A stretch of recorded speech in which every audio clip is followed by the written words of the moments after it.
Matamgi Manipuri Wari channel asibu tabiriba khwai pumnamakbu taram nokchari ngasi mulogbirasi struggle mari suba tangkal Simran haukiba thaudoksing adu ningsinglingai Thoibina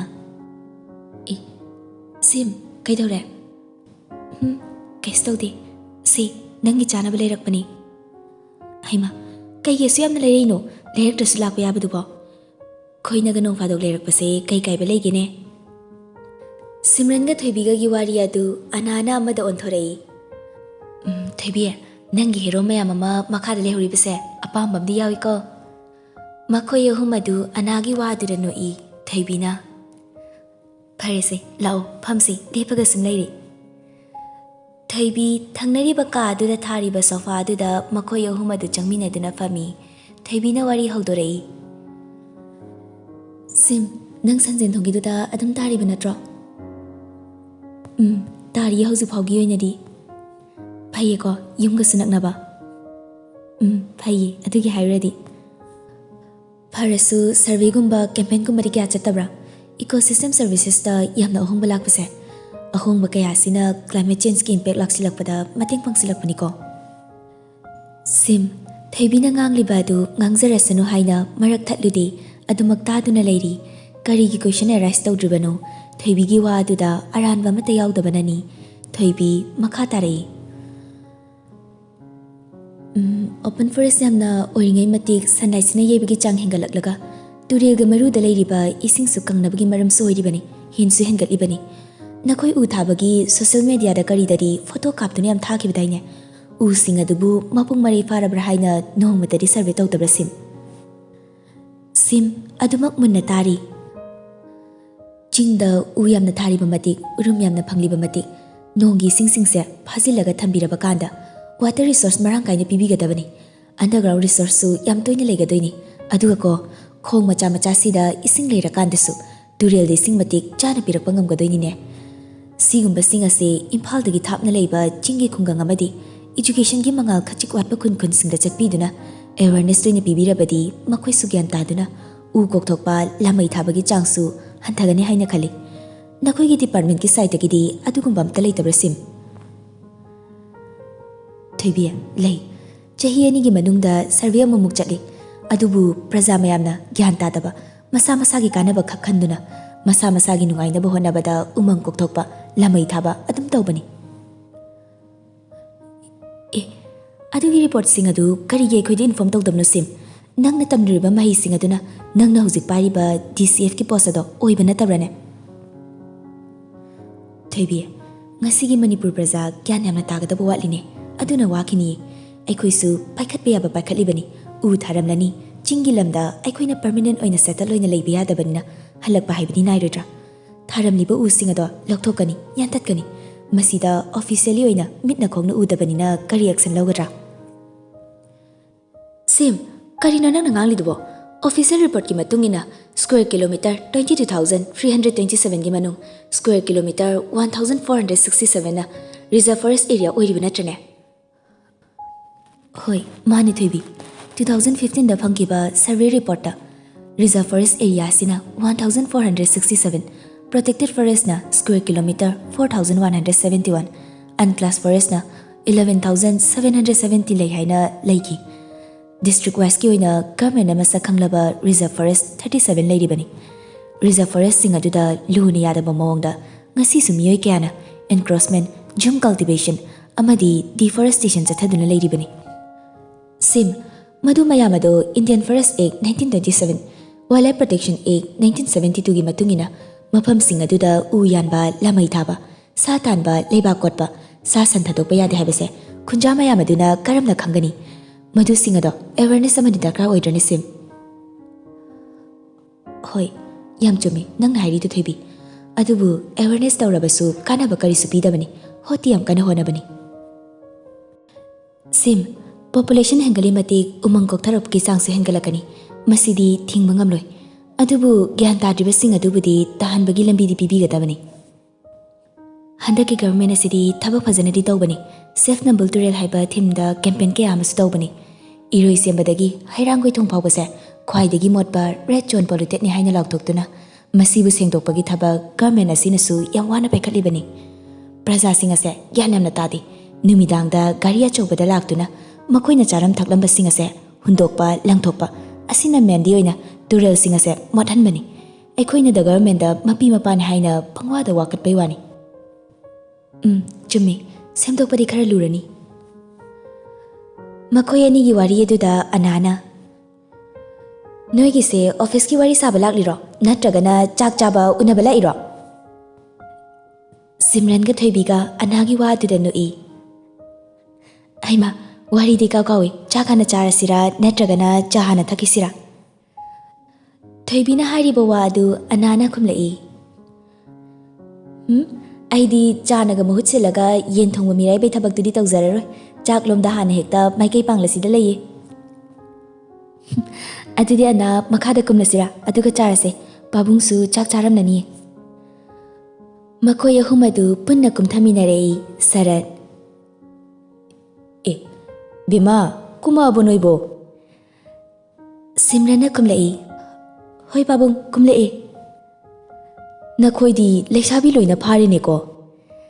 Simran ga anaga momonokjai. Pare adudine nakoi ju chakhana chaminaro adugane babungga wari sakidawni ko. Hoi babung. Thoibina amu Ricky loirabra. Madam loijari. Sim ana phamo khut ka hamu. Rihan da boina muk haidai. Rihan madam sing asidi yam free oina dungangdro. Nahan kaidi nokpa hitabadawna murti kuma dum leitro. Matang jadi he boy. Mi childhood friend haidudi. Ekhoi da treat tawba monga mi best friend da tawba monga kamai mana doinu. Thoibi su tablapna hairei. Nakoi sarodana. Chak chana anamika du Ricky da lona yengi. Bidiyang adu nupa masu khazik khangubana madam gi mamang ni haibanara. Hainadaba khajikti phauzai adubu kari sukhandaba saraga awat apadu makhapi anana khangaude laodana nang saida charo Ricky da thoke khairui Thoibi ga punna makhoi nomata table amata da chak chaminade Thoibi bu yamna koina hangoina chachabani adubu Thoibi numitumadi kari khalurabano haiba khangdri lao nakoi supuna table se share toraga chaminarase Thoibi gi wahai aduda makoi manga adu ngakni yengnei mathak thongbagi hukumni indaba sungamdi makoi manga gi chak adusu punna thangduktuna chaminaba hawi ana karomdagi no khangdi thangnariba Ricky gi plate aduda yen matuma mahapkiba Ricky magi madam bu uramlani khana hawkraben sang adu phawba mahaw koksilakli Thoibi su chance piriba haibadura ai hawgalamnagi sim ana chakho ai kolamukta tawrugi haina hawgatki Simrin Thoibi na piriba anagi chance adu mahak su khangdaba nati aduna Thoibi na hogatkibada karisu wararudri ana kaya bawgya Ricky na amuk yumda laklaga kari hapawge haidudi chapter ma iwan onadra minambani oidabani namthakni launambani karamna hayasige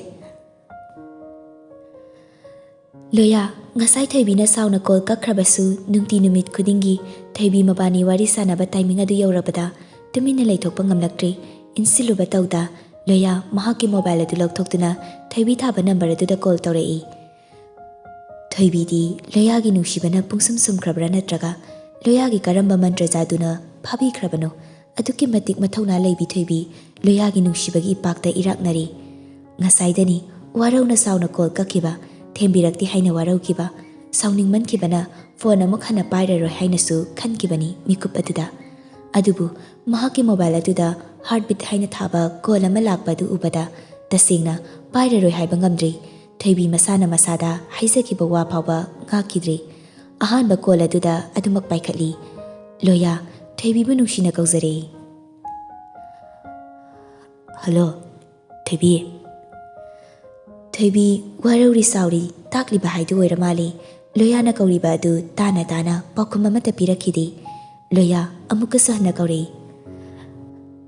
Tabro Thoibi hausi phabu sauri bro Thoibi warona pakhum pirai.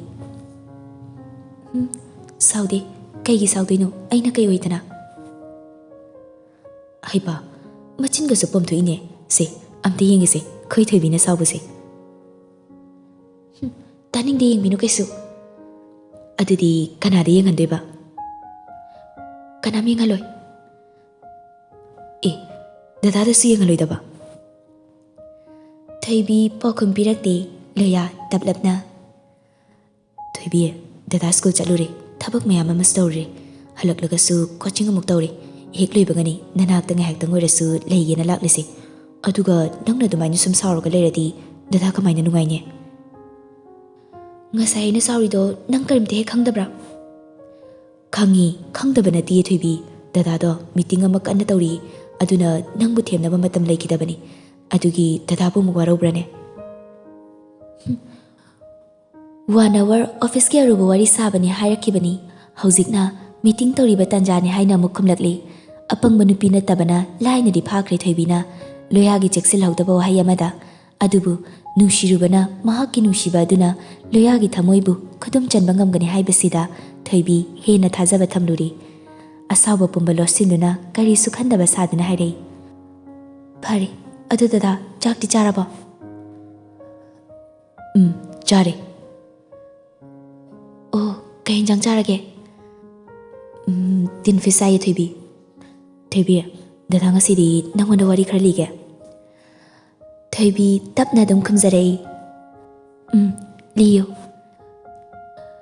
dada gi life da nupi ama khak laki matam do aina graduation karingai matam ni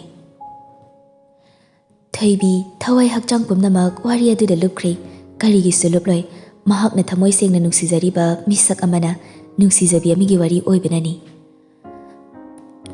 da makhadi mahakai 5 years relation lere ai matamada dem college tami rent leiduna graduation simaloshilai Thoibi ipang pangbi oikri mathang aduda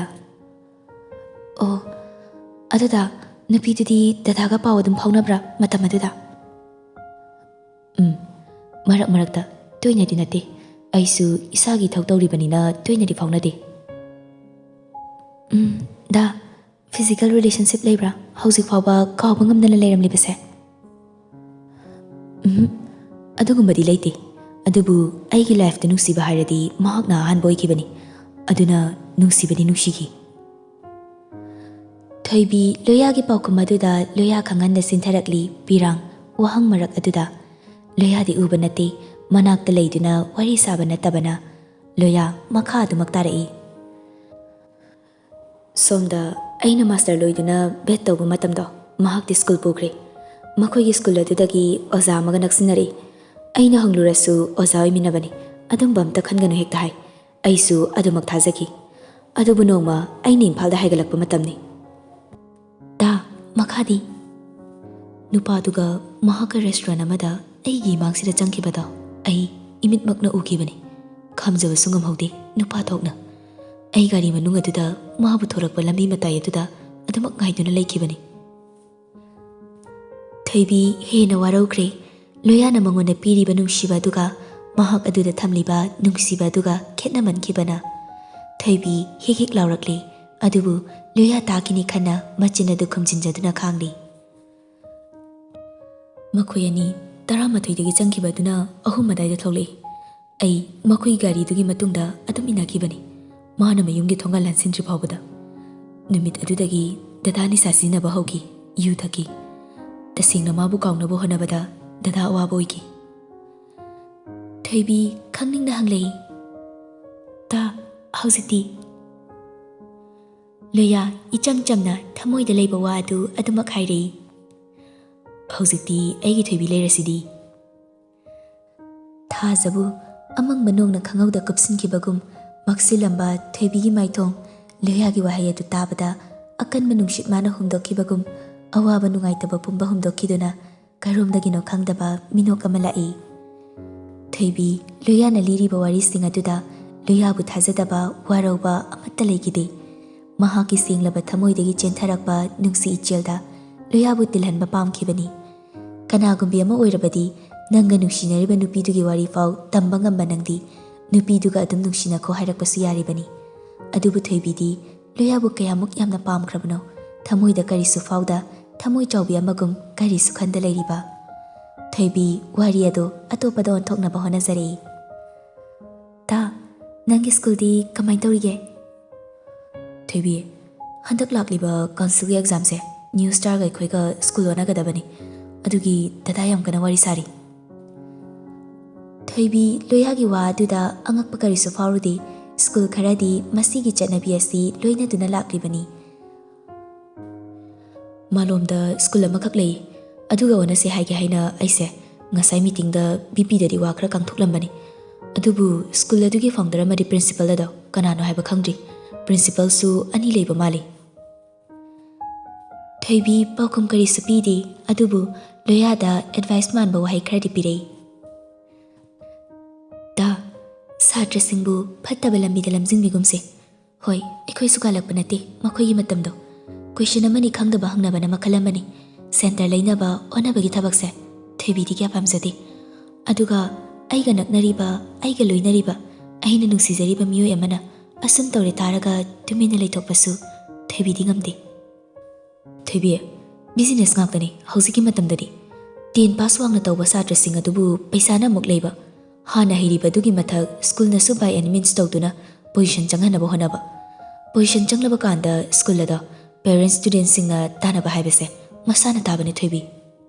Ta qualified oiba train matik chana tawraba ozangak tapiyo satragi asoiba thidokpiyo maduda karigi soigane. Hoi adu sumi adubu sigumbasu khara yaudaba yade.